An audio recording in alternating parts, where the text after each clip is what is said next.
Sir வணக்கம் sir. வணக்கம், சொல்லுங்க. சார் நான் விருத்தாசலத்துல வினோத் தான் உங்க நம்பர் கொடுத்தாரு. சொல்லுங்க. நாங்கெல்லாம் அங்கன்வாடி பணியாளர் சார். 2 வருஷம் கிராம சுகாதார சேவையை பயிற்சி முடிச்சுட்டு போஸ்டிங்காக வெயிட் பண்ணோம். எங்களுக்கு ஆர்டர் போடாம பிரைவேட் ஸ்டூடெண்ட்டுக்காக போட்டிருக்காங்க. கவுன்சிலிங் 7ஆம் தேதி. ஓகே. கேட்டு நாங்க ஸ்டேட் வாங்கறதுக்காக ஹைகோர்ட் வாசல்ல உட்காந்து நாங்க கேஸ் எல்லாம் கொடுத்துட்டு போராட்டம் பண்ணிட்டு உட்காந்துருந்தோம். சரிங்க. திடீர்னு ஒரு 7-8 பஸ் வந்து எங்க போலீஸ் வந்து எல்லா பஸ்லயும் ஒவ்வொரு பக்கமா அள்ளி போட்டு ஒவ்வொரு பக்கம் திசையா கொண்டு விட்டுட்டாங்க சார். யாரும் எங்க விட்டுருக்காங்கன்னே தெரியல. ஓகே. கேட்டுட்டு எங்க கூட்டிட்டு போன பஸ் வந்து உங்களை கொண்டு போய் கொடுங்கையூர் ஒரு மண்டபத்துல கொண்டு விட சொன்னாங்கன்னு சொல்லிட்டு கூட்டிட்டு போனாங்க சார். ஓகே. கொடுங்கையூர் எங்க இருக்குன்னு எங்களுக்கு தெரியும். ஆனா அவங்க கூட்டிட்டு போனது 2.5 மணி நேரமா அந்த சிட்டியே ரவுண்ட் அடிச்சுட்டு மயக்கம் வந்து BP patient, sugar patient, vomit, தண்ணியில யூரின் போக முடியல. கேட்டதுக்கு அந்த போலீஸ் யாரா இருந்தாலும் நேர்ல வந்து கேளுங்க அப்படின்னு சொல்றாரு. திரும்பியும் கொண்டு வந்துட்டு மண்டபத்திலயும் வீட்டுல சார் திரும்ப சென்டர்ல இறக்கி விட்டு போயிட்டாங்க. எங்க இறங்குறதுன்னு தெரியல, எந்த பக்கம் போறதுன்னு தெரியல. எத்தனை மணிக்கு இறக்கி விட்டாங்க சென்டர்ல? இப்பதான் சார் ஒரு 5 நிமிஷம் கூட இல்ல, இப்பதான் இறக்கி விட்டாங்க. எங்க பஸ்ல ஏத்தும்போது மணி கரெக்டா. மணி ஆமா சார், 6 மணிக்கு பஸ்ல ஏத்தி விட்டாங்க. 6 மணிக்கு பஸ்ல ஏத்துனாங்க. ஓகே.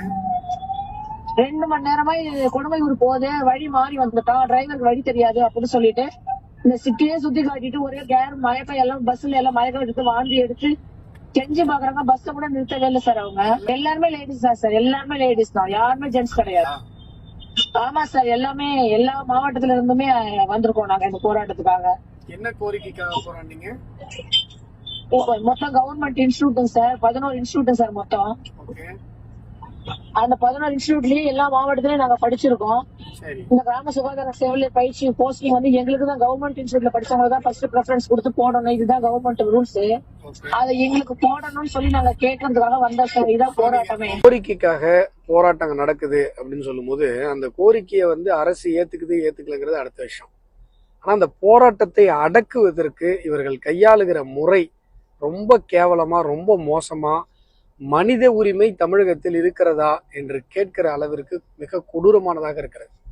இப்போ எனக்கு ஃபோன் பண்ணாங்க, வில்லேஜ் ஹெல்த் நர்சஸ், கவர்மெண்ட் இன்ஸ்டிடியூஷன்ல படிச்சவங்க, கவர்மெண்ட் வேலை இருக்குன்னு அவங்களுடைய ரூல்ஸ் படி அவங்களோட லெஜிட்டிமேட் எக்ஸ்பெக்டேஷனை கேட்குறாங்க. அதை கொடுக்கறதும் கொடுக்காததும் அரசாங்கத்தினுடைய டெசிஷன், அவங்க எடுக்கலாம். ஆனால் போராடுபவர்களை கையாளுவதற்குன்னு ஒரு முறை இருக்கு. லேடிஸை நைட் டைமில் 9 மணி வரைக்கும் பஸ்ஸில் வச்சு அலக்கழிச்சு அவங்களுக்கு ஒரு தண்ணி கூட வாங்கி கொடுக்காம அவங்கள கொடுமைப்படுத்துறது அப்படிங்கிறது மிக மோசமான ஒரு நடைமுறை. இன்றைக்கு வில்லேஜ் ஹெல்த் நர்ஸ் கோர்ஸ் படித்தவங்களுக்கு, பெண்களுக்கு இது சென்னையில் நடந்திருக்கு. இதற்கு முன்பாக நர்சிங் முடிச்சுட்டு தற்காலிக நர்சஸாக இருக்கிறவங்க அவங்க நிரந்தர பணி கேட்டு போராடினாங்க.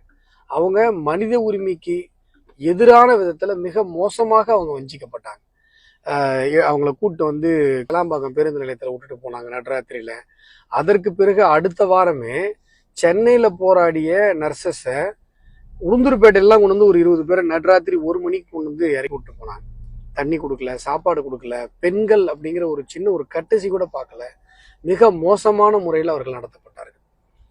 சில தினங்களுக்கு முன்பாக நடந்த ஆசிரியர்கள் போராட்டத்தில் தமிழகத்தில் நம்ம எல்லோரும் ஒரு ஆசிரியர்கிட்ட தான் படிச்சிருப்போம். நம்முடைய கல்வி கண்களை திறந்த ஆசிரியர்களை காவல்துறையினர் அவ்வளவு மோசமாக நடத்தினார்கள்.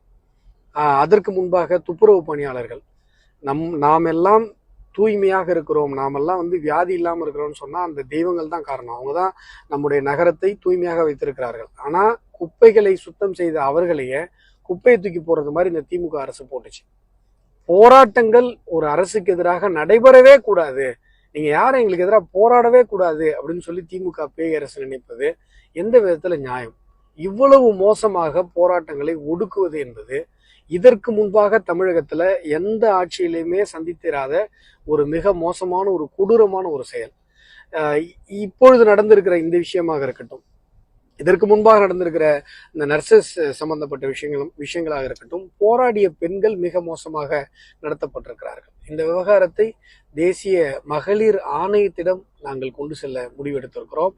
அதே போல திமுக அரசு இது மாதிரி போராடுபவர்கள் மீது கட்டவிழ்த்து விடப்படுகிற வன்முறையை இத்தோடு நிறுத்தி கொள்ள வேண்டும். இது மனித உரிமைக்கு எதிரான ஒரு செயல், இந்திய அரசியலமைப்புக்கு எதிரான ஒரு செயல், மகளிர் உரிமைக்கு எதிரான ஒரு செயல். இதை செய்வதற்கு உங்களுக்கு உங்களுடைய அரசிற்கு, உங்களுடைய காவல்துறைக்கு எந்த விதமான உரிமையும் கிடையாது. போராடுபவர்களை இப்படி மோசமாக பெண்களை 9 மணி வரைக்கும் 1 மணி வரைக்கும் பஸ்ஸில் வச்சுட்டு அலக்கழிக்கிறது, அவங்களுக்கு சாப்பாடு கொடுக்காம அவங்களை கொடுமைப்படுத்துறதுக்குலாம் அவங்களுக்கு உரிமை கிடையாது.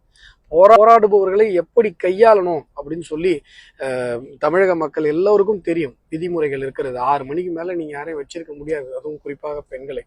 இப்படியெல்லாம் ஒரு காட்டாட்சி தமிழகத்தில் நடந்து கொண்டிருக்கிறது. இதை மக்கள் பார்த்து கொண்டிருக்கிறார்கள். இந்த திமுக அரசு நாசமாகத்தான் போக போகிறது. இந்த திமுக பேய் அரசை மக்கள் 2026 தூக்கி எறியத்தான் போகிறார்கள்.